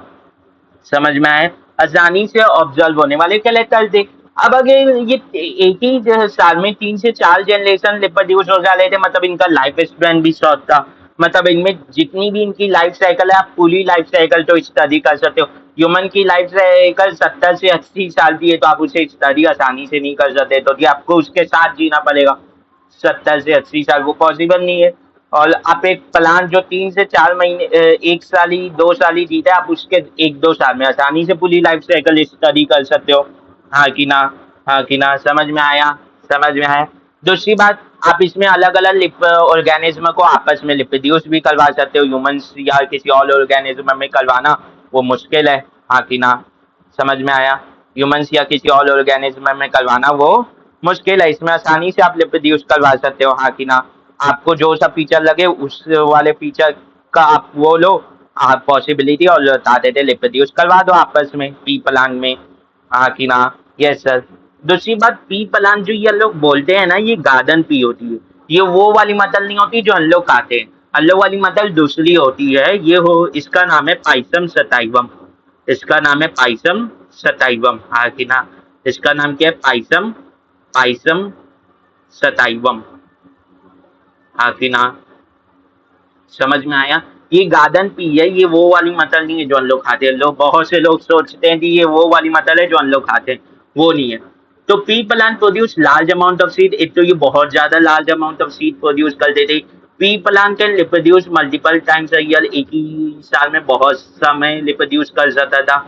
इसकी शॉर्ट लाइफ स्पेन थी, मतलब इसकी जो पूरी लाइफ साइकिल तो पढ़ा जा सकता था। इजीली ऑब्जर्वेबल कैरेक्टर्स थे, कॉन्ट्रास्टिंग कैरेक्टर थे, मतलब बहुत ही ज्यादा डिफरेंट कैरेक्टर के, एक ही कैरेक्टर के टेलेट के बीच में बहुत ज्यादा डिफरेंस था, तो इजीली ऑब्जर्व हो जाते थे। हाँ कि ना? हाँ कि ना? Yes sir, they can be easily self as well as cross pollinated. आप एक ही बलान में सेल्फ पॉलिनेशन भी आसानी से करवा सकते थे, इवन क्रॉस पॉलिनेशन भी करवा सकते थे। दे क्योंकि उनके पास बाइसेक्सुअल फ्लावर थे, अब समझना इसने किया क्या। बेसिकली समझो, इसने है ना प्लान के कैरेक्टर्स लिए, कितने कैरेक्टर लिए? 1 2 3 4 5 6 7, 7 कैरेक्टर लिए, और हर एक कैरेक्टर के कितने तलेट लिए? 2। तो टोटल में कितने हो गए? 7 × 2, 7 × 2, 14 टेलेस। हाँ कि ना? तो टोटल में 14 टेलेस और 7 कैरेक्टर के ऊपर बात किया था। अगर ईच कैरेक्टर की बात करूँ तो ईच कैरेक्टर 2 टेलेट लिए थे। हाँ कि ना? जैसे सीड का शेप, तो सीड का शेप राउंड है तो वो क्या है? डोमिनेंट है। और विंकल्ड है तो वो क्या है? रिसेसिव है। सीड का कलर अगर येलो है तो वो डोमिनेंट है, और अगर वो है ग्रीन है तो वो रिसेसिव है। अगर पौध का शेप इनफ्लेटेड है, मतलब मस्त फूला फूला है पौध, हाँ कि ना? तो वो डोमिनेंट है, और कंस्ट्रक्टेड है ऐसा कुछ है तो वो जो ताकत है रिसेसिव है। हाँ कि ना? अगर पौध का कलर ग्रीन है तो वो क्या है? डोमिनेंट है, और अगर येलो है तो वो रिसेसिव है। फ्लावर का कलर अगर पर्पल है तो वो डोमिनेंट है, और अगर व्हाइट है तो वो रिसेसिव है। अगर फ्लावर की लोकेशन एक्सियल है तो वो डोमिनेंट है, अगर टर्मिनल है तो वो रिसेसिव है। प्लांट का साइज अगर टॉल है तो वो डोमिनेंट है, और अगर डॉफ है तो या शॉर्ट है तो वो रिसेसिव है। अब ये बात देखो, सभी डोमिनेंट तो कैपिटल लेटर से रिप्रेजेंट किया गया, मैंने ये पहले ही बता दिया था कि सभी डोमिनेंट अलील को किससे रिप्रेजेंट किया जाता है, या कैरेक्टर या टेलेट को कैपिटल लेटर से डिनोट किया जाता है। हाँ कि ना? तो राउंड के लिए कैपिटल आर, येलो के लिए कैपिटल वाई, इन्फ्लेटेड के लिए कैपिटल आई, ग्रीन के लिए कैपिटल जी, पर्पल के लिए कैपिटल पी, एक्सियल के लिए कैपिटल ए, और टॉल के लिए कैपिटल टी। हाँ कि ना? अब इन्हीं का शॉर्ट फॉर्म बन जाएगा रिसेसिव के लिए। हाँ कि ना? जनरली क्या होता है, डोमिनेंट टेलेट का पहला लेटर से ही डिनोशन किया जाता है, पर कुछ समय अगर एक ही तरीके के टेलेट दो कैरेक्टर में दिखते हैं ना किसी ऑर्गेनिज्म के लिए, तो वहां पे पॉसिबल नहीं होता, तो वो ले लेते हैं, जो रिसेसिव का भी पहला लेटर ले लेते। तो उसने मोनोहाइब्रिड क्लॉज करवाया। अब उसने पहले क्या किया? प्योर जनरेशन बनाया, पैलेंस का प्योर जनरेशन बनाया। प्योर जनरेशन मतलब जिसमें होमोजाइगस कंडीशन हो, पर उसे तो पता नहीं था यार कि ये प्योर होमोजाइगस हेटेरोजाइगस कंडीशन तो उसी ने बताई है, हम लोग तो। हाँ कि ना? ग्रिगोर मेंडल नहीं बताई है, उसे तो पता नहीं था होमोजाइगस कंडीशन होती है, हेटेरोजाइगस कंडीशन होती है। असल में ग्रिगोर मेंडल जो है ना, वो मैथमेटिक्स का भी ज्ञानी था और बायोलॉजी का भी ज्ञानी था। दो उसने पहली बार मैथमेटिक्स को बायोलॉजी में लगाया, पहली बार उसने मैथमेटिक्स को किस में लगाया? बायोलॉजी में लगाया। क्या ग्रिगोर मेंडल से पहले इनहेरिटेंस या हेरेडिटी के ऊपर एक्सपेरिमेंट नहीं हो रहे थे? आंसर है, हो रहे थे। पर वहां पे एक कमी ये आ रही थी, कभी भी उन लोग मैथमेटिक्स को नहीं लगा लेते। और ग्रिगोर मेंडल ने मैथमेटिक्स में भी मास्टर किया हुआ था, तो इसने इसकी सक्सेस का ये भी लास्ट है कि इसने बायोलॉजी में पहली बार मैथमेटिक्स लगाई, और तब जाके आपको होमोजाइगस हेटेरोजाइगस कंडीशन मिली, डोमिनेंट का वो आया कैरेक्टर का, डोमिनेंट टेलेट का वो मिला, रिसेसिव टेलेट का मिला। अच्छा में सुनो, क्या हुआ कि मेंडल ने सोचा कि ये जो इनहेरिटेंस हो रहा है, तो इनहेरिटेंस के पीछे कोई कारण है, कोई तो चीज है जो पहले से बच्चों में जा रही है, और वो क्या कर रही है? वो बच्चों को बता ली, जाइगोट को बता ली यार कि तुझे ऐसे ऐसे डिवाइड करना है, और तुझे ये कैरेक्टर बनाने हैं। हाँ कि ना? और ये कैरेक्टर का ये टेलेट बनाना है। तो इस चीज को उसने नाम क्या दिया? फैक्टर, क्योंकि फैक्टर का शाब्दिक अर्थ होता है कारण। ये किस चीज के पीछे था कारण था? ये कारण था इनहेरिटेंस का, ये था हेरिडिटी का कारण। हाँ कि ना? इसीलिए इसे नाम दिया गया फैक्टर। बाद में इसे डीएनए, जीन, अलग अलग नाम दिए गए। हाँ कि ना? Yes sir. तो इसने प्योर लाइन बनाई। प्योर लाइन कैसे बनाया? इसने 7 से 9 बार एक ही कैरेक्टर को देखा, कि ये प्लांट टॉल है, तो इसकी आने वाली 7 पुश्तें, इसकी आने वाली 8 पुश्तें क्या हैं, टॉल ही टॉल निकल रही हैं। मतलब अब ये इसके अंदर जितने भी फैक्टर हैं वो टॉल के लिए ही है। हाइट के जितने भी फैक्टर है वो क्या है, टॉल के लिए, हाँ कि ना। वहीं इसने एक डॉफ का भी प्योर ब्लेड लाइन बनाया, मतलब 7 पुश्तें 8 पुश्तें किसकी देखी, एक डॉफ प्लांट की देखी। तो इसे लग गया, पता चल गया हाँ कि इसके अंदर जितने भी फैक्टर है हाइट के लिए दूसरे ऑर्गेनिज्म के अंदर, दूसरे पी प्लांट के अंदर, वो सभी क्या हैं, वो सभी क्या है, स्मॉल टी है डॉग के लिए, हाँ कि ना। अब इन लोग के बीच में इसने क्या करवा दिया, क्रॉस करवा दिया। क्या करवा दिया, क्रॉस पॉलिनेशन करवा दिया। तो यहाँ पे जो कैपिटल टी था और स्मॉल टी था, तो कैपिटल टी में कैसे गैमेट्स बने, ये कैपिटल टी, यहाँ पे कैसे गैमेट्स बने, स्मॉल टी और स्मॉल टी, हाँ कि ना। समझ में आया। अब ये दोनों एक साथ आए, रुक जाओ इधर बनाता हूँ मैं, ज्यादा सही रहेगा समझना। आई होप तुम लोग ने लिख लिया हो। ठीक है, ठीक है। तो इसने क्या किया, एक मेल पहले लिया कैपिटल टी, एक फीमेल पहले लिया स्मॉल टी, और दोनों तो क्या किया, क्लॉस करवा दिया, दोनों तो क्या किया, क्लॉस करवा दिया। तो इसके अंदर गैमेट्स कैसे बनेंगे, कैपिटल टी। इसके अंदर गैमेट्स कैसे बनेंगे, स्मॉल टी। अब देखो, क्या मैं सिर्फ यहाँ पे हाइट के कैरेक्टर की बात कर रहा हूँ, आंसर है यस। तो यहाँ पे मैं हाइब्रिड बनाना चाह रहा हूँ, सिर्फ एक ही कैरेक्टर था, तो इसे क्या बोलूंगा, मोनो हाइब्रिड क्लॉस, हाँ कि ना। अब ये वाला इसके साथ जा सकता है, ये वाला इसके साथ जा सकता है, ये वाला इसके साथ जा सकता है, ये वाला इसके साथ जा सकता है, जब फर्टिलाइजेशन होगी। तो यहाँ पे क्या बनेगी, F1 जनरेशन, हाँ कि ना। फीलियल 1 जनरेशन बोला जाता है या फर्स्ट जनरेशन बोला जाता है, हाँ कि ना। इसीलिए F1 जनरेशन शॉर्ट फॉर्म में आता है। फर्स्ट जनरेशन बोल सकते हो, फीलियल 1 जनरेशन बोल सकते हो, जो बोलना है बोल सकते हो, हाँ कि ना।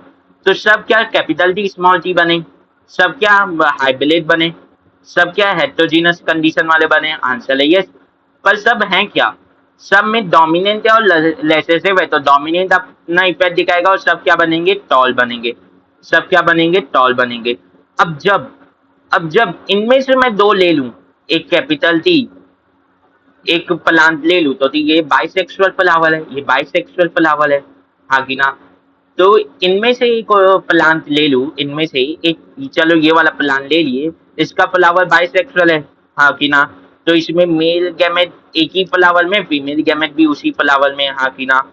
तो अब इनके बीच में सेल्फ पॉलिनेशन करवाया जाए तो क्या होगा, तो क्या होगा, कैपिटल टी और क्या बनेगा, स्मॉल टी, हाँ कि ना। इसमें भी क्या बनेगा, कैपिटल टी और स्मॉल टी, हाँ कि ना। Yes sir. अब कैपिटल टी एक साथ जा सकते हैं, स्मॉल टी एक साथ जा सकते हैं, कैपिटल टी स्मॉल टी और स्मॉल टी कैपिटल टी। तो क्या हो जाएगा, कैपिटल टी स्मॉल टी, हाँ कि ना। कैपिटल टी स्मॉल टी और यहाँ पे भी कैपिटल टी स्मॉल टी। तो यहाँ पे अगर देखें तो ये दो क्या है, ये दो ये दो बेसिकली आपके क्या है, हेट्रोजीनस है। पर कैसे, हेट्रोजीनस टॉल है। और यहाँ पे ये दोनों कैसे, यहाँ पे ये कैसा है, हाँ कि ना। ये कैसा है, ये होमोजीनस टॉल है, ये क्या है, होमोजीनस टॉल है, हाँ कि ना। Yes sir. ये कैसा है, ये तो लेसेसिव वाला लेक्चर या तिलेश शो कर रहा है, लेसेसिव वाला तिलेश शो कर रहा है, मतलब ये तो होमोजीनस ही होना चाहिए। तो ये होमोजीनस ड्रॉप है, हाँ कि ना। मतलब आपको फर्स्ट जनरेशन जब ली गई तो वहां पे सभी आपको क्या मिले, हेटेरोजीनस टॉल। पर वहीं आप जब सेकेंड जनरेशन लिए तो आपको दो प्लांट मिले जो हेटेरोजीनस टॉल थे, एक प्लांट मिला जो होमोजीनस टॉल था और एक प्लांट मिला जो होमोजीनस डॉग था।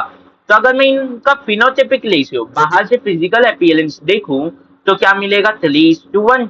क्योंकि अभी मैं बाहर से अपीयरेंस देख रहा हूँ, जीन कैसे है, अलील कैसा, वो देख ही नहीं रहा। तो 3 मुझे टॉन मिले, एक डॉफ मिला। वहीं अगर मैं इनका जीनोटिपिक रेशियो देखूं कि अंदर जीनोम में कैसे है, तो 1:2:1 मिले, 1:2:1 मिला, हाँ कि ना। कि एक होमोजीनस टॉल, दो हेटेरोजीनस टॉल और एक होमोजीनस डॉफ, हाँ कि ना। हाँ कि ना? Yes sir. पर क्या इतना ज्यादा सेकेंड जनरेशन में इतना ज्यादा क्लैश क्लॉज की जरूरी है? नहीं। तो इस सेकेंड जनरेशन के लिए यहाँ पे एक और तरीका यूज किया जाता है जिसका नाम है पुनेट स्क्वेल, जिसका नाम है पुनेट स्क्वेल, जिसका नाम है पुनेट स्क्वेल, जिसका नाम क्या है? पुनेट स्क्वेल। हाँ कि ना?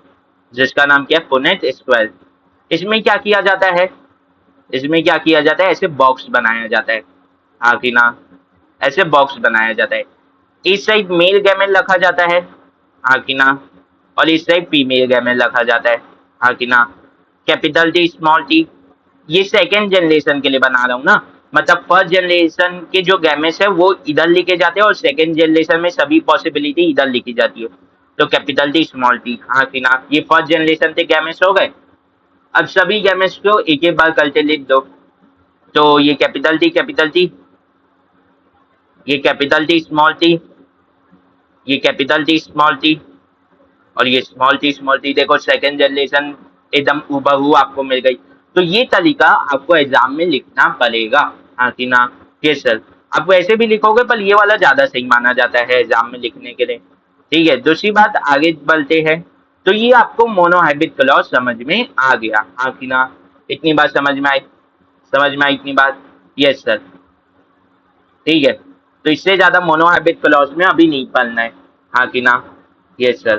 ठीक है, अब ये जब पढ़ोगे ना तब समझ में आ जाएगा। ठीक है, तो टेलीग्राम से नोट डाउनलोड कर लेना, उधर मिल जाएंगे। ठीक है, अब समझो आगे। अब हम लोग दाई हैबिट क्लॉज में चलते हैं। अब हम लोग दाई हैबिट क्लॉज में चलते हैं। अब हम लोग किस में चलते हैं? दाई हैबिट क्लॉज में चलते हैं।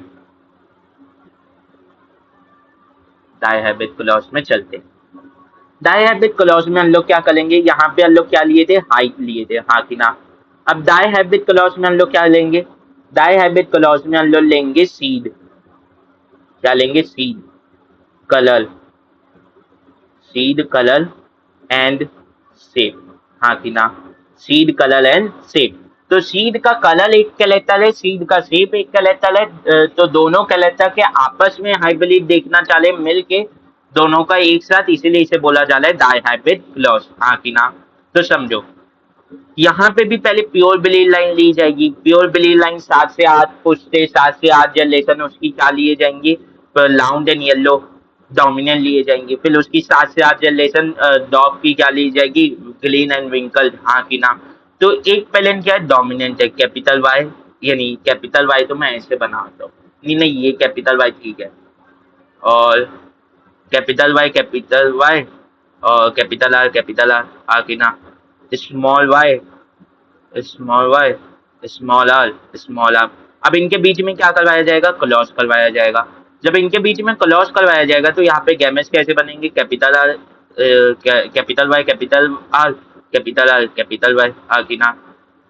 वही कैपिटल वाई कैपिटल आर और कैपिटल वाई कैपिटल आर। हाँ कि ना?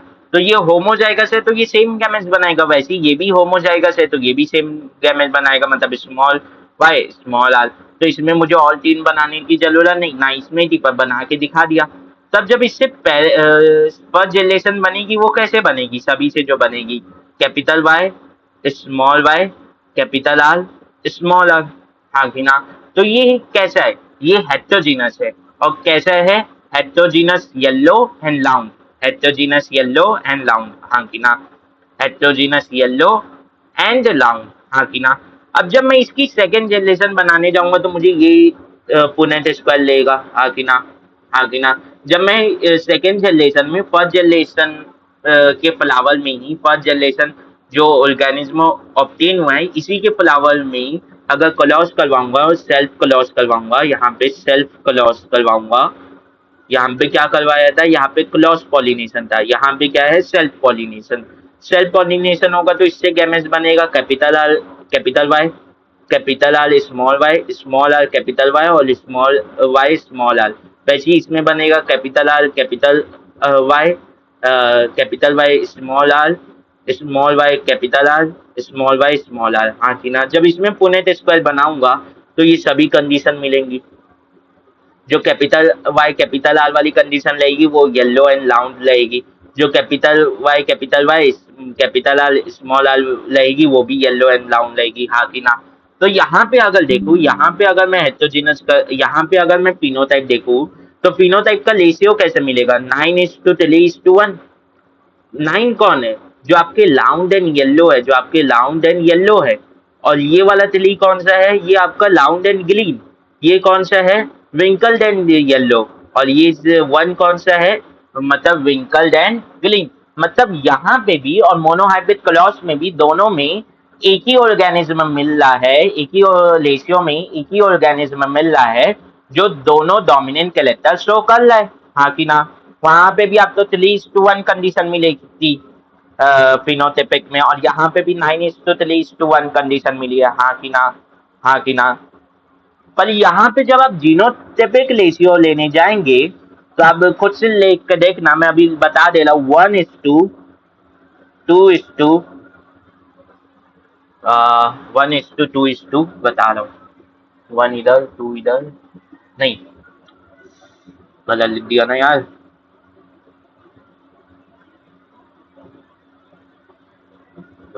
1:2, 1:2, 2:2, 4:2, 2:1, 2:1। आपको पूरा ये रेशियो मिलेगा, हाँ कि ना? 1:2:1:2:4:2:1:2:1, हाँ कि ना? आपको पूरा ये रेशियो मिलेगा सेकेंड जनरेशन के डाइहाइब्रिड क्लॉज का जीनोटाइपिक रेशियो, हाँ कि ना? Yes sir. तो यहाँ से इन दोनों में से मेंडल ने 3 लॉ डिराइव किए। इन दोनों में से मेंडल ने 3 लॉ डिराइव किए। वो तीनों लॉ क्या है? Law of segregation, law of independent assortment, law of dominance. Law of dominance ये बोलता है कि जब 2 डिफरेंट अलील प्रेजेंट रहते हैं, मतलब जब हेटेरोजाइगस कंडीशन रहती है, तो जो डोमिनेंट रहता है, उनमें से एक अगर डोमिनेंट है तो बस वही कंडीशन दिखेगी। अगर हेटेरोजाइगस कंडीशन है तो उनमें से एक डोमिनेंट है और वही बस अपना इफेक्ट दिखाएगा, हाँ कि ना? हाँ कि ना? Yes sir. वही लॉ ऑफ सेग्रीगेशन क्या बोलता है?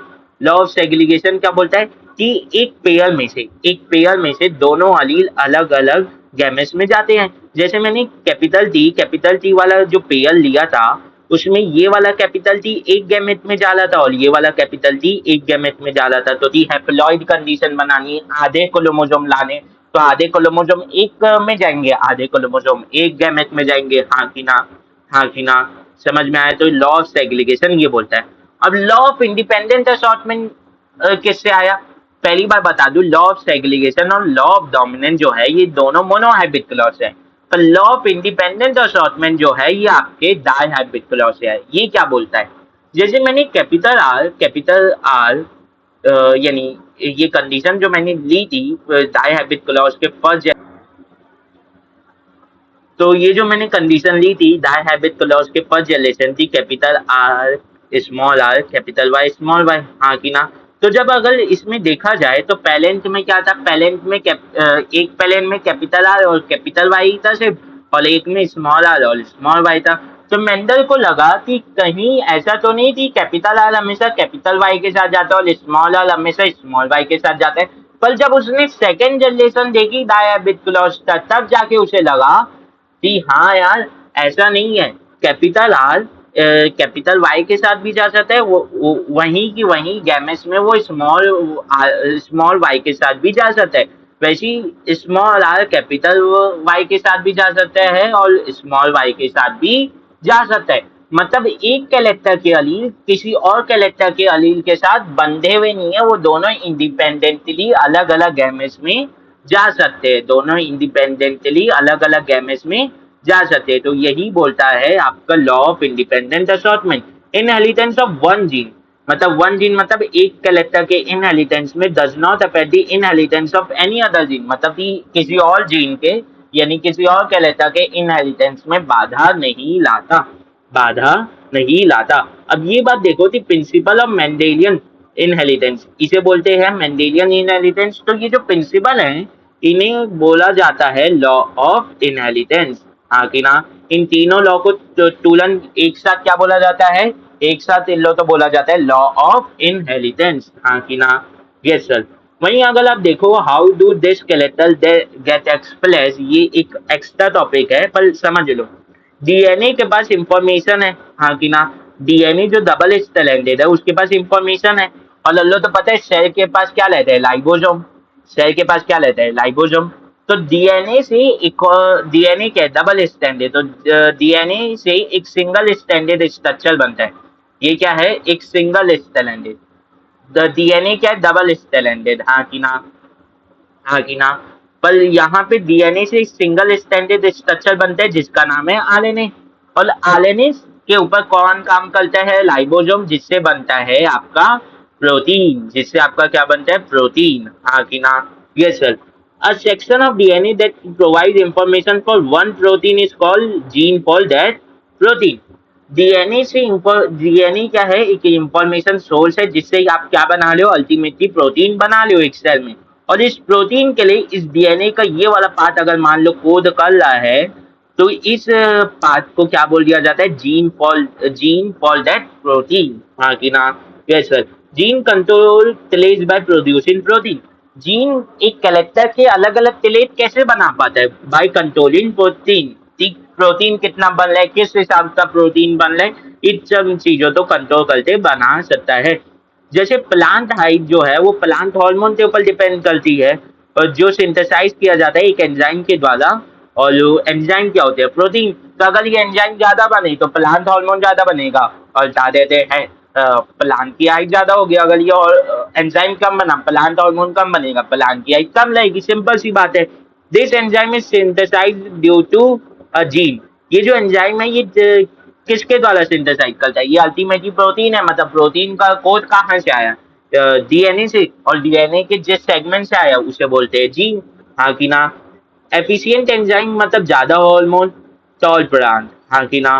Alternative alteration of gene to a less efficient enzyme means less hormone production to show a short plant. अगर बहुत एफिशिएंट एंजाइम है, अगर बहुत ज्यादा एंजाइम है तो ज्यादा हार्मोन, ज्यादा वाला प्लांट। अगर कम एफिशिएंट एंजाइम है, मतलब उतना अच्छे से नहीं बना पा रहा, हार्मोन प्लस कम बना रहा है, तो शॉर्ट प्लांट, हाँ कि ना, yes sir. According to Mendelian experiment, both parents contribute DNA equally. Copies of same gene to the progeny. दोनों पेरेंट्स का इक्वल अमाउंट ऑफ डीएनए आते हैं, दोनों में से हैप्लॉइड, दोनों के गैमेट में हैप्लॉइड हैप्लॉइड लेते हैं। जैसे ह्यूमन में 23 मेल गैमेट में, 23 फीमेल गैमेट में, जब तो इक्वल अमाउंट ऑफ डीएनए आया ना। Thus, each pea plant inherited two sets of gene. इसीलिए टू सेट्स ऑफ जीन निकलता है। एक ह्यूमन में जैसे 20 के लिए एक सेट हो गया, दूसरा एक 20 सेट हो गया, हाँ कि ना। तो दो सेट है। वैसे प्लांट में एक सेट फादर से आता है, एक सेट मदर से आता है, हाँ कि ना। Each germ cell must have only one set of gene. Each germ cell, हर जर्म सेल मतलब हर गैमेट में वन सेल लेता है, मतलब वो हैप्लॉइड लेता है। In the Mendelian experiment, the characteristic capital R and small y are independently inherited because they are non-linked, वो आपस में linked नहीं है, हाँ कि ना। This indicates each gene set is not a single DNA strand, not in a whole gene set, हाँ कि ना। मतलब ऐसा नहीं है कि पूरे जो जीन है वो एक ही डीएनए के स्टैंड में, ये अलग अलग डीएनए के स्ट्रैंड हैं, और अलग अलग डीएनए के स्ट्रैंड में अलग अलग जीन हैं। और ये अलग अलग डीएनए के स्टैंड अलग अलग क्रोमोसोम बनाते हैं। जैसे ये क्रोमोसोम 1 बना लिया, ये क्रोमोसोम 2 बना लेगा, ये क्रोमोसोम 3 बना लेगा, हाँ कि ना, समझ में आया, हाँ कि ना। When two germs are combined, they restore the normal chromosome. जब दोनों germ cell combine होते हैं तो 23 टोटल में कितना 46, तो नॉर्मल क्रोमोसोम का काउंट रीस्टोर्ड हो जाता है। Asexually reproducing organism also follow similar rule of inheritance. Asexually भी similar rule of inheritance follow करते हैं। सिर्फ ये है कि उनमें वैसा नहीं होता कि गैमेट्स का फ्यूजन नहीं होता, हाँ कि ना, हाँ कि ना। अब अल्लो तो करना है सेक्स डिटर्मिनेशन।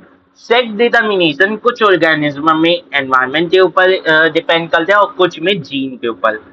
एनवायरनमेंट के हिसाब से कैसे होता है, मतलब कि कुछ ऑर्गेनिज्म में ऐसा रहता है जो ओवी पैलेस ऑर्गेनिज्म रहते हैं, जो अंडा देने वाले ऑर्गेनिज्म रहते हैं, उनमें ये रहता है कि अगर उनके अंडे को ज्यादा हीट मिलती है या किस टेम्परेचर की हीट मिलती है या किस टेम्परेचर में उन अंडों को रखा जा रहा है, उस हिसाब से उनका जो वो है जेंडर सेक्स प्रोजेनी का वो डिसाइड होता है, जैसे आपके तल तक। वही जीन जो है इसमें आप ह्यूमन का ले लो, जैसे ह्यूमन के मेल में एक्स वाई रहता है और ह्यूमन के फीमेल में एक्स एक्स रहता है, तो फादर में एक्स वाई मदर में एक्स एक्स है, तो यहाँ पे एक गैमेट बनेगा एक्स और यहाँ पे एक गैमेट बनेगा वाई। वहीं पे यही दो यहाँ पे मदर में दोनों गैमेट एक्स एक्स बनेंगे, तो ये क्या बना एक्स एक्स, ये क्या बना एक्स एक्स, तो ये दोनों क्या बनेंगे, ऑब्वियस ही बात है एक्स एक्स अगर फीमेल में बन रहे तो ये दोनों भी फीमेल में बनेंगे, मतलब डॉटर बनेंगे। और ये क्या बनेगा एक्स वाई और ये भी एक्स वाई, तो ये क्या हुए मेल मतलब सन। तो यहाँ पे किसके ऊपर डिपेंड किया, यहाँ पे किसके ऊपर डिपेंड किया, यहाँ पे डिपेंड किया जीन के ऊपर, हाँ कि ना। In some complex organism the sex of offspring is determined by the gene receive from the parents. कौन सा जीन आपको पेरेंट्स से मिल रहा है उसके ऊपर डिपेंड करता है, जैसे ह्यूमन, हाँ कि ना, हाँ कि ना, यस सर, हाँ कि ना, यस सर। तो सेक्स डिटर्मिनेशन ह्यूमन जो है पहले ये प्रथा रही थी माँ के ऊपर डिपेंड करता है बच्चे का जेंडर क्या होगा। तो अभी के लिए ये समझ लो कि ताज़े है, इसके ऊपर फर्दर बात की जाएगी क्लास 11 12 में। वहाँ पे और कुछ पता चलेगा आपको थोड़ा बहुत नया कुछ, पर अभी के लिए ये मान लो कि फादर के ऊपर डिपेंड करता है। अगर आप जीन के एस्पेक्ट में देखें, जीन के एस्पेक्ट में जो सेक्स ऑफ दी चिल्ड्रन है वो डिपेंड करता है अपॉन फादर कि वो फादर से कौन सा जीन एक्सेप्ट हो रहा है, उन्हें मिल रहा है। अगर एग जो है फीमेल गैमेट ओवम जो है अगर वो ऐसे स्पर्म से फर्टिलाइज हो रहा है जो एक्स क्रोमोसोम का निकल रहा है तो वो गर्ल चाइल्ड होगी। अगर वो ही स्पर्म अगर वाई क्रोमोसोम का निकल रहा है तो वो बॉय चाइल्ड होगा, हाँ कि ना। Human have a pair of have 23 pair of chromosome out of which 22 are called autosomes. मतलब जो आपकी नॉर्मल बॉडी चीजें बनाते हैं ये रिप्रोडक्शन में काम नहीं आते, which do not take part in liposuction, तो ये लिपोडक्शन की कोई चीज नहीं बनाते। वहीं the left one pair part take part in the reproduction known as sex chromosome और एलोजोम। इन्हें सेक्स क्रोमोसोम बोला जाता है या एलोजोम बोला जाता है। ठीक है, तो यही खत्म होता है ये हेरिडिटी वाला चैप्टर, ये आखिरी चैप्टर था। ठीक है, अब क्लास 10 का मेरे हिसाब से कोई भी बायोलॉजी का बचा नहीं। ठीक है, तो बस इसे अच्छे से पहले रिवाइज कर दे, आप जल्दी आ गया पूरे बायोलॉजी के चैप्टर हो गया, आप इसे फाइनल एग्जाम के पहले भी देख सकते हैं एकदम 100% नोट्स जो है आप t.me/जीत एक्सपर्ट से डाउनलोड कर सकते हैं। ठीक है, जीत एक्सपर्ट से डाउनलोड कर सकते हैं, यहाँ पे गैप नहीं आएगा ना, इसी के बाद है, सॉरी, कैपिटल एक्स है। ठीक है, सही से लिख देता हूँ, t.me जी एक्सप्रेस, ये जी कैपिटल में और एक्स बस। ठीक है, इसे डाउनलोड कर सकते हैं, मिल जाएगा मस्त अच्छे से। ठीक है, तो जय राम जी की, हर हर महादेव, जय खाटू श्याम।